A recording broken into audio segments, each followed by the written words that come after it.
Família, no vídeo de hoje nós vamos contar um caso muito intrigante de uma vítima que produzia conteúdo ali para a plataforma OnlyFans e que descobriu que havia um perseguidor seu morando escondido na sua própria casa. Por mais inacreditável que isso pareça ser, realmente aconteceu. Então vem comigo, já deixa o seu like, não se inscreva antes de esquecer, porque eu sou o Thiago Tadeu e sejam bem-vindos ao Mundo Inverso.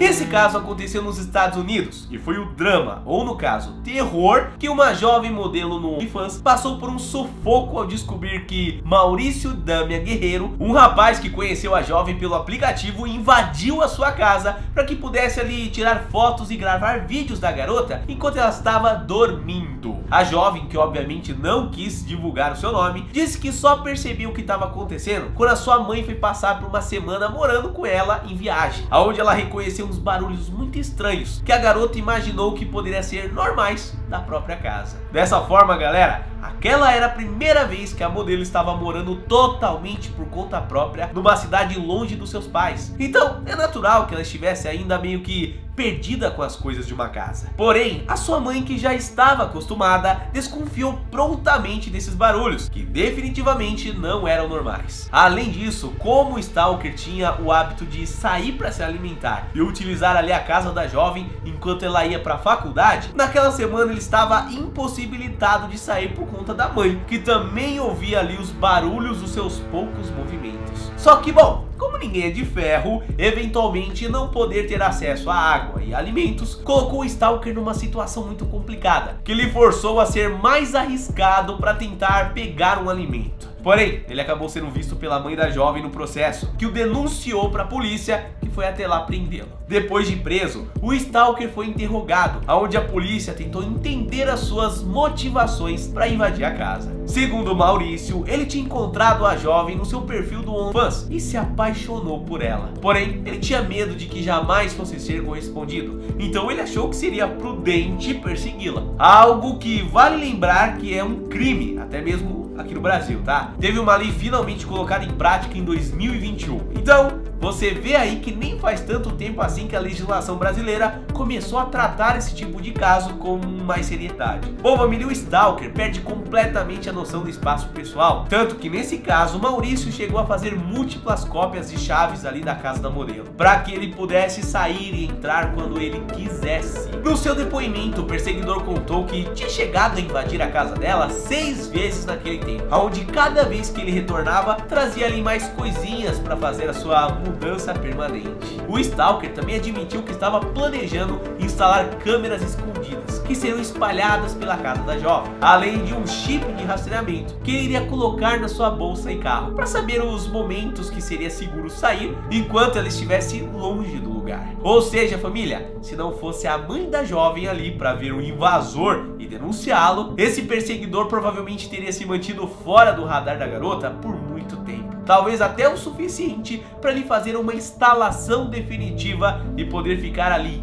vivendo para sempre.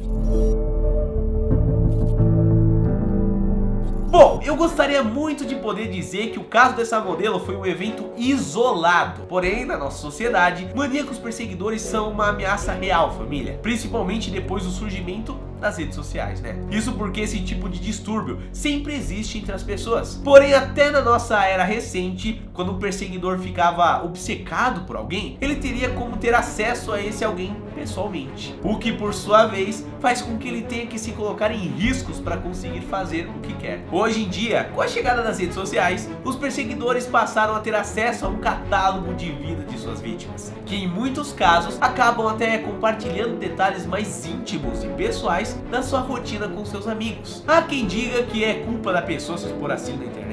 Porém, temos que tomar cuidado para não culpar a vítima, né? Já que se você for parar para pensar bem, não deveria ter problema algum você querer compartilhar o que tá fazendo com seus amigos, familiares, algo que você curte, simplesmente assim. Desse modo, família, nos últimos anos, o crescimento no caso de stalkers se tornou algo muito assustador. Apesar de que parte disso vem mais da consciência de que esse tipo de comportamento é inaceitável. Então, ele passa também a ser denunciado com mais frequência, né? O complicado desse tipo de situação é que que ninguém está diretamente salvo disso. Mesmo que você seja uma celebridade como a Jennifer Anderson, que sofreu muito nas mãos ali de um fã admirador que a perseguia muito. Aliás, até se você for completamente desconhecido, basta que o perseguidor se apaixone por características suas para que ele considere justificável te perseguir.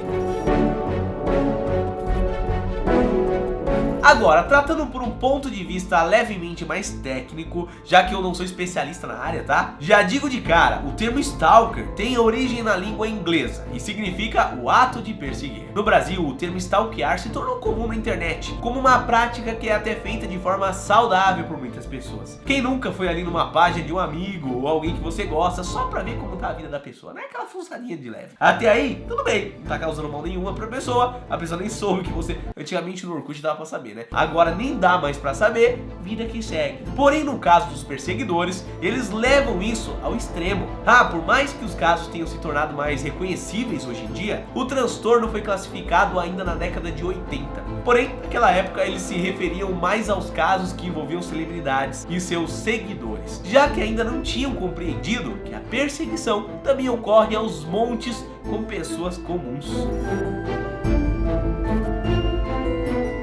Tá, a gente já concordou que na prática, stalkear não é um ato criminoso e muito menos um problema psicológico, né? Porém, essa afirmação é válida até certo ponto. Há claramente um limite do que pode ou não ser feito nesse caso. E esse limite é quebrado no momento em que o ato de stalkear deixa de ser um simples ato de curiosidade e se torna uma completa obsessão. Quando o stalker atinge esse estado obsessivo, o indivíduo começa a adotar atitudes compulsivas, que são exacerbadas por problemas emocionais. Geralmente, família, esse sentimento vem do desejo de posse e por ter controle sobre o outro ser humano. Uma vontade que nasce em mentes que sofrem muito na vida e carregam diversos problemas mal resolvidos, como traumas, rejeições ou até inseguranças. Muitas vezes a pessoa começa aprendendo como investigar uma pessoa e depois torna-se um vício em vasculhar a vida alheia. Em diversos casos, o indivíduo esquece de cuidar até mesmo da sua própria vida e negligencia sua saúde física e mental. Na vontade de conquistar alguém ou o medo de perdê-la para sempre, o perseguidor acaba se comportando de uma maneira que, no final das contas, só vai levar ele para o caminho mais distante da realização dos seus objetivos pessoais.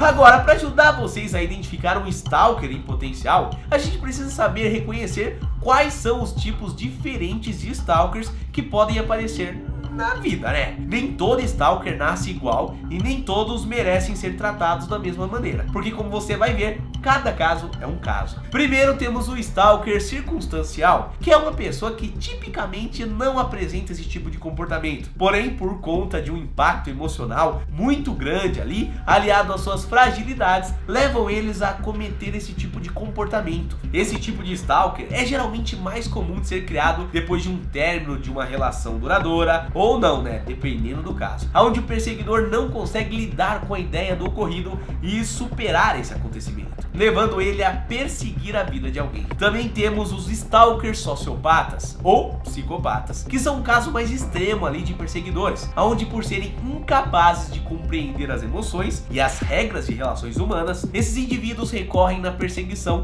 de uma forma ali de amenizar os seus sofrimentos. Já os stalkers fixadores, que possuem uma cisma com uma única pessoa e fazem dela o motivo da sua vontade de viver. Bom, esse tipo de stalker talvez seja o mais assustador. Não que os outros não sejam também, né? É que nesse caso, o perseguidor passa a tentar fazer de tudo para participar dos momentos e sentimentos dessa pessoa, buscando sempre uma forma ali de estar dentro da sua vida. Esses perseguidores não medem esforços na hora de conquistar as suas vontades e não sentem medo de invadir o espaço pessoal das suas vítimas, já que de certo modo, esse é justamente o seu desejo. Esse tipo de stalker é muito mais comum com pessoas famosas, por conta, claro, da aura de celebridade que faz um destaque da vida da pessoa e ela se torna um atrativo para o perseguidor. Porém, como vocês viram no caso que eu contei no começo desse vídeo, ele pode acontecer com pessoas não necessariamente famosas.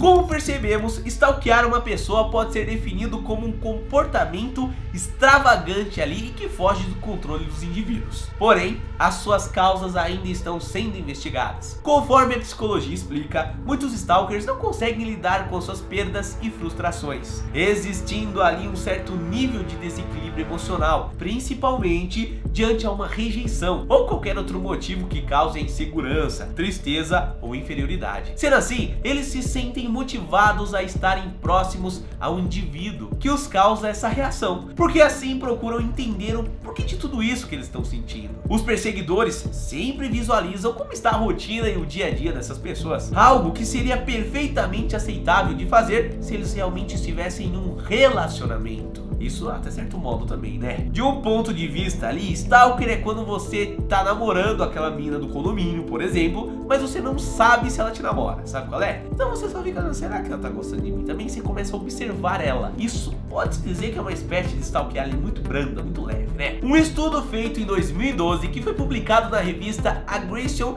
and Violent Behavior, que traduzida para agressão e comportamento violentos, diz que o impulso e pensamento lógico construído na mente de um perseguidor parte de motivações que incluem uma crença ilusória, isso no destino romântico geralmente, um desejo de recuperar um relacionamento anterior, um desejo sádico de atormentar a vítima, ou a superidentificação psicótica com a vítima e o desejo de substituir. Sabe aqueles casais românticos idealizados das histórias em que tudo é muito perfeito e dá tudo certo no final? Porém na vida real, infelizmente nem tudo dá certo no final, e às vezes você poderá ter relacionamentos perfeitos com pessoas incríveis e mesmo assim as dificuldades do percurso ali fazem você ter que se separar, mesmo que nenhum dos dois queiram. Então, idealizar que sempre teremos um final feliz é uma crença muito perigosa, que nos deixa sujeitos a frustrações, já que, bom, existem momentos que a gente só vai perder e aprender a lidar com isso, e é justamente um dos elementos que te leva para uma mente adulta, né? Por mais bizarro que isso possa parecer, ao contar sobre esse tema, eu imagino que muitos de vocês assistindo agora podem estar se identificando de uma maneira até que negativa, né? Isso com o comportamento de um perseguidor. E bom, de certa forma, tá tudo bem você pensar assim, tá? Essa é uma mania como qualquer outra, isso se for usada da forma mais branda, claro, e que dificilmente pode ser colocada nas costas do indivíduo ali como culpa dele, já que ela é uma mistura de ambientes e outros milhões de fatores. Às vezes as pessoas fazem isso sem a própria intenção de stalkear. Porém, o que difere uma pessoa boa de uma pessoa ruim é a busca pelo tratamento antes que a sua obsessão te leve a cometer algum ato ali impulsivo que não vai ter mais volta. Então, se ao ver esse vídeo você reconheceu que fica stalkeando todo mundo de uma maneira não saudável, eu aconselho que você procure sim um psicólogo, viu? Isso porque, família, como stalker é um nó no pensamento de alguém que viveu uns maus bocados na vida, ele não é um problema diretamente ligado ao cérebro de forma física. Assim, o tratamento vai vir por meio de conversas que te façam compreender